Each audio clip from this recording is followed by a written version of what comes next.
नमस्कार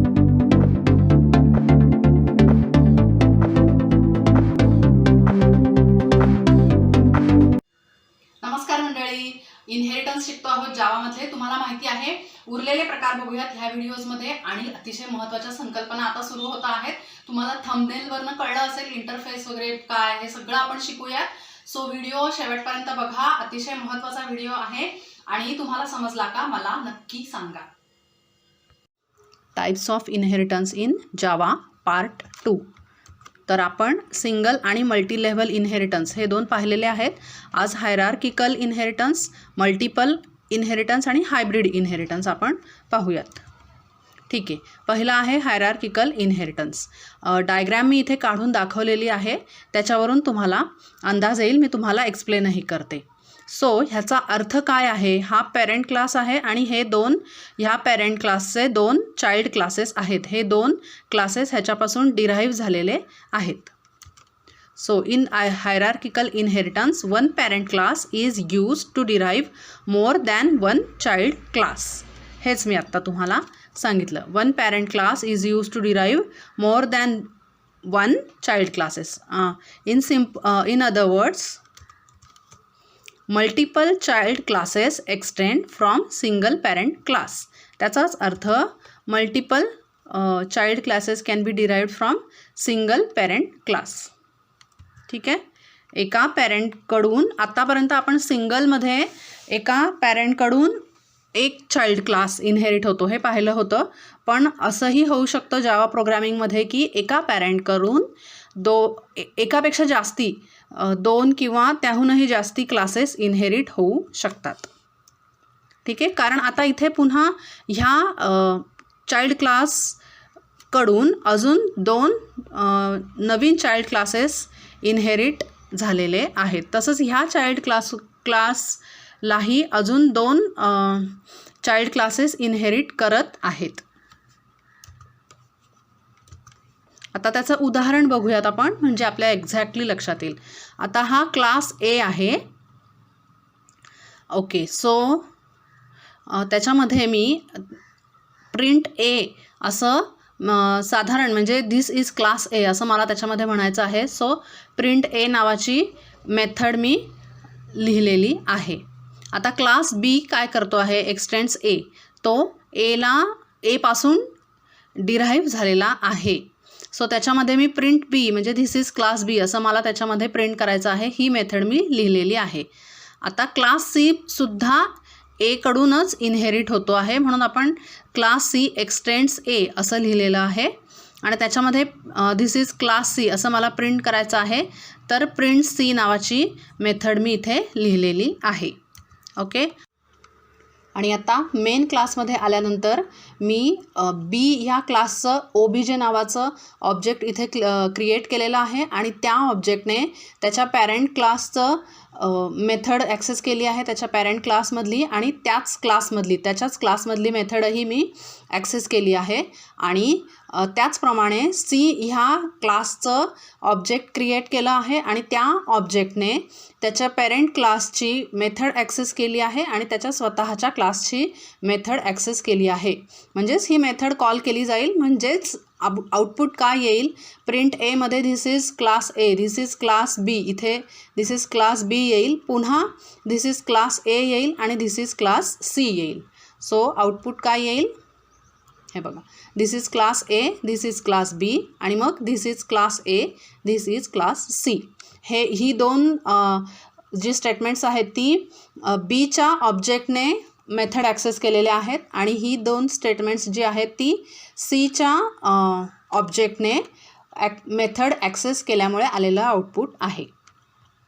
ठीक आहे, सो हा झाला हायरार्किकल इनहेरिटन्स। आता आपण बघूयात मल्टिपल इनहेरिटन्स। हा थोडासा समजायला ट्रिकी आहे, थोडासा कठीण आहे। तुम्ही आधी डायग्रॅम पहा की हा जो सी नावाचा क्लास आहे तो ए कडूनही इनहेरिट होतो आहे आणि बी कडूनही इनहेरिट होतो आहे। ठीक आहे, in multiple inheritance one child class is derived from more than one parent class.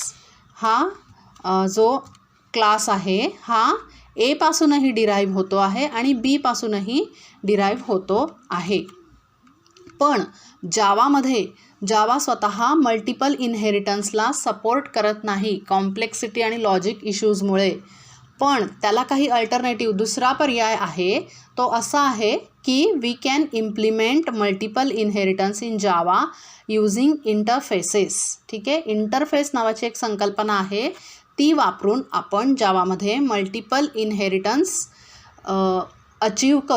वापरू शकतो. इंटरफेसेस आता काय आहेत त्याच्याविषयी आपण जाणून घेऊयात.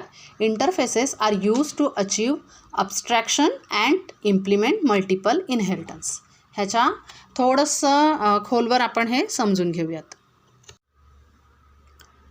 आता डेटा ॲब्स्ट्रॅक्शन म्हणजे काय, तर data abstraction means process of hiding certain details and showing only essential information to user.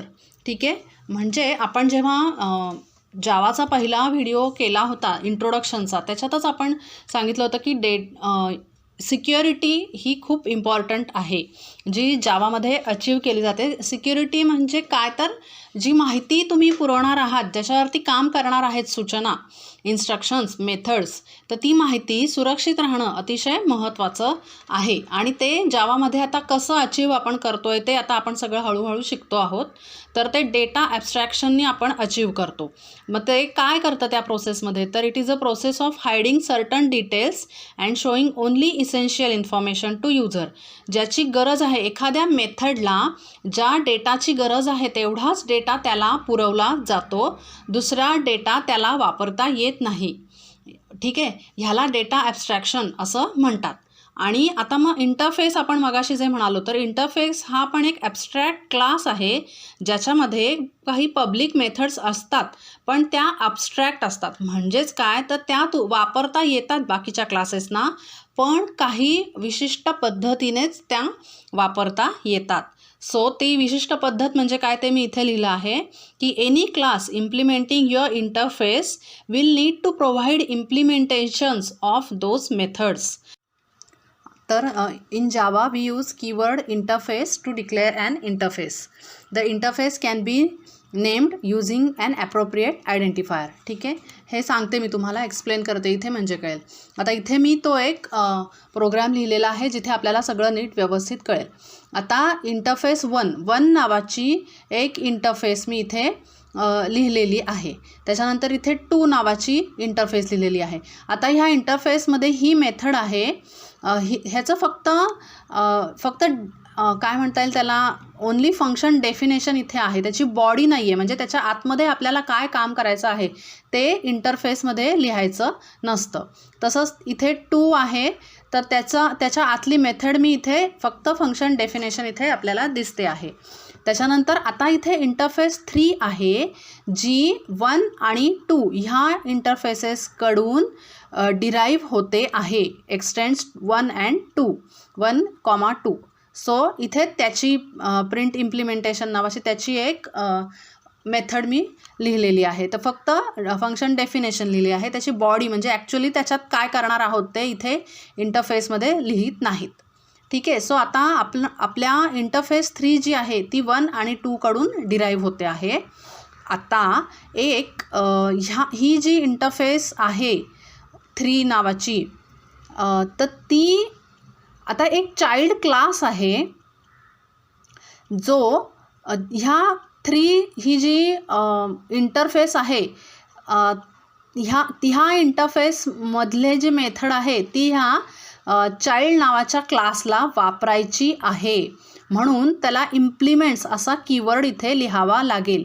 ह्या क्लासला ह्या 3 नावाची जी इंटरफेस आहे त्यातली मेथड वापरायची आहे, म्हणून तो इम्प्लिमेंट्स असा शब्द लिहिणार, कीवर्ड लिहिणार आणि कुणाकडून कुठल्या इंटरफेसमधली मेथड वापरायची आहे त्याचं नाव इथे लिहिलं जाईल. आणि मग आता त्या क्लासच्या आतमध्ये आल्यानंतर इम्प्लिमेंट लिहिल्यामुळे तो आता इम्प्लिमेंट करू शकतो, पण आधी मुळात 3 हाच 1 आणि 2 कडून डिराईव्ह झालेला असल्यामुळे हा चाइल्ड नावाचा जो क्लास आहे तो ही 1 मधली मेथडही ॲक्सेस करू शकेल, 2 मधली मेथडही ॲक्सेस करू शकेल आणि 3 मधली मेथडही ॲक्सेस करू शकेल. जे मी इथे लिहिलं आहे आता. आणि ती ॲक्सेस केली म्हणजे काय, तर इथे ॲक्च्युली त्या फंक्शनची बॉडी मी इथे लिहिलेली आहे. सो प्रिंट मल्टिपलमध्ये मल्टिपल नावाचा शब्द लिहिला आहे, प्रिंट इनहेरिटन्समध्ये इनहेरिटन्स असा शब्द मी लिहिला आहे, आणि प्रिंट इम्प्लिमेंटेशनमध्ये इम्प्लिमेंटेशन असा शब्द मी लिहिलेला आहे. आणि अर्थातच ती ॲक्सेस करण्यासाठी आपल्याला ऑब्जेक्ट क्रिएट करावं लागतं क्लासचं. सो मी इथे ऑब्जेक्ट क्रिएट केलं आणि त्या ऑब्जेक्टनी त्या मेथड ॲक्सेस केल्या. OBJ dot print multiple, OBJ dot print inheritance आणि OBJ dot print implementation. So आता ह्याच्यामध्ये तो शब्द आहे, ह्याच्यामध्ये तो शब्द आहे आणि ह्याच्यामध्ये तो पर्टिक्युलर शब्द लिहिलेला आहे, तेवढंच फक्त प्रिंट होणार आहे. सो असं मल्टिपल इनहेरिटन्स इम्प्लिमेंटेशन असं आउटपुट येईल. बघा हे इथे मल्टिपल हा शब्द आहे लिहिलेला, तो प्रिंट झाला, हा इनहेरिटन्स प्रिंट झाला आणि हा इम्प्लिमेंटेशन हा शब्द प्रिंट झाला. सो आता ह्यातून आपण काय एक्झॅक्टली शिकलो, तर मल्टिपल इनहेरिटन्स हा क्लासेसचा नाही झाला तर इंटरफेसेसचा झाला. मगाशी जी आपण इंटरफेस 1 इंटरफेस 2 हे जे म्हटलं ते आपण असं समजू शकतो की ह्या क्लासमधली एक मेथड जी पब्लिक करायची होती, दुसऱ्या क्लासना द्यायची होती, ती आपण इंटरफेस 1 असं म्हणून त्याच्यामध्ये ती मल्टिपल नावाची मेथड आपण लिहिली. त्याचप्रमाणे ह्या क्लासमधली इनहेरिटन्स नावाचं जे आपल्याला प्रिंट करायची मेथड होती ती बाकीच्या क्लासेसना वापरता यावी म्हणून इंटरफेस 2 नावाची एक इंटरफेसमध्ये लिहिली. आणि मग ती ह्या तिसऱ्या क्लासनी, म्हणजेच तिथे आपण चाइल्ड नावाचा क्लास होता त्याने ती त्याने ती एक्सटेंड केली. त्याच्याहीमध्ये आपण इंटरफेस 3 लिहिली जी ए आणि बीला म्हणजे 1 आणि 2ला इनहेरिट करत होती आणि त्या इंटरफेस 3ला चाइल्ड नावाच्या क्लासने इम्प्लिमेंट केलं. आता बघूयात आपण हायब्रिड इनहेरिटन्स. हायब्रिड इनहेरिटन्स म्हणजे कॉम्बिनेशन असतं जावामधल्या 2 इनहेरिटन्सचं. ठीक आहे. So hybrid inheritance in Java is a combination of 2 or more inheritances. In simple terms, more than one type of inheritance is being observed in case of hybrid inheritance. सोपं आहे. Okay, so this is a good example to study hybrid inheritance in Java. A combination of hierarchical आणि single हे दोन मी पुढे जे programming example लिहिलं आहे त्याचं सांगते आहे की त्या प्रोग्रॅममध्ये मी हायरार्किकल इनहेरिटन्स आणि सिंगल इनहेरिटन्सचं कॉम्बिनेशन केलेलं आहे. सो बघा इथे एक क्लास सी नावाचा क्लास मी लिहिलेला आहे. इथे क्लास ए लिहिला आहे जो सी पासून डिराईव्ह होतो आहे. आता त्या क्लासमध्ये त्याच्या मेथड्सही लिहिलेल्या आहेत. इथे डिस्प्ले लिहिली आहे, इथेही डिस्प्ले लिहिली आहे, फक्त आतला डेटा वेगळा आहे, जे प्रिंट करतो आहोत ते वेगळं आहे.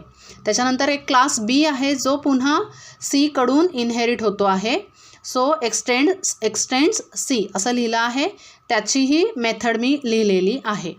आणि आता हे सी कडून ए आणि बी दोन्ही डिराईव्ह झालेले आहेत, त्यामुळे हा हायरार्किकल इनहेरिटन्स आहे. आणि इथे क्लास डी एक्सटेंड्स ए, त्यातल्या एका चाइल्ड क्लासकडून अजून एक नवीन क्लास डिराईव्ह होतो आहे. सो हा सिंगल इनहेरिटन्स आहे, त्याचं उदाहरण आहे. सो क्लास डी एक्सटेंड्स ए. सो त्याच्यामध्ये पुन्हा डिस्प्ले नावाची मेथड मी लिहिली आहे ज्याच्यातला डेटा वेगळा आहे.